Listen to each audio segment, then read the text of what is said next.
देखा एकर नया नया शादी होइल बा त नया शादी होइल बा त एकरा के गाड़ी मिलले बा दहेज में R15 जेकर दाम बा कि 2 लाख के आसपास। तो देखा इसका में होवता का तो वीडियो को फुल वॉच कर लियो। वीडियो में बड़ा मजा आवे वाला। वीडियो पसंद आइल तो तब लाइक करियो वीडियो बेलू के वीडियो के, ठीक है।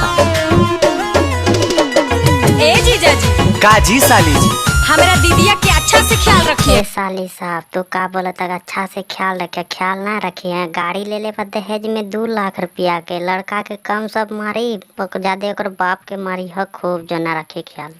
हाँ जी बिल्कुल।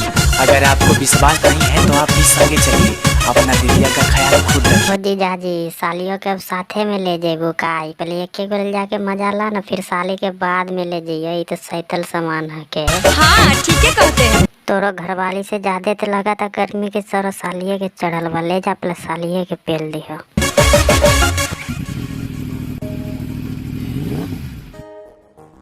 ए भाई सुन हो, टंकिया फुल कर दे। हाँ 1700 दीजिए।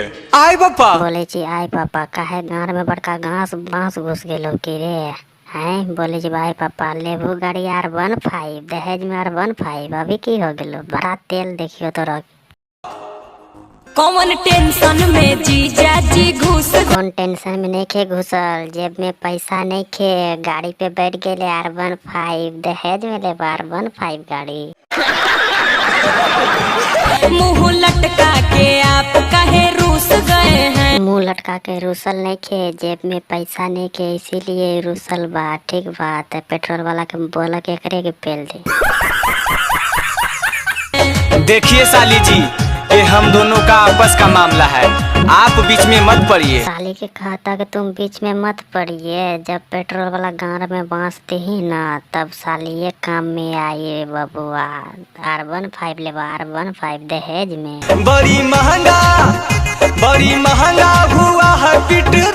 पेट्रोल ना होला पेट्रोल होला। तोरा कती ओहो ने पता है कि पेट्रोल होवेला के पेट्रोल होवेला। तो गाड़ी ले ले 2 लाख के R15 डलवावा हफ्ते। हम गाड़ी नहीं दहेज लेंगे। साला सुधरे वाला नहीं खे। दोनों बाप बेटा अब गाड़ी नहीं लेंगे दहेज लेंगे। पेट्रोल डलवावे में हालत खराब हो गई तब गाड़ी नहीं लेंगे दहेज लेंगे। सुधरे वाला ना है। भाई लोग आप लोग से बेनती है कि दहेज में उतने ला जितना की औकात होवे चलावे के, ठीक बा।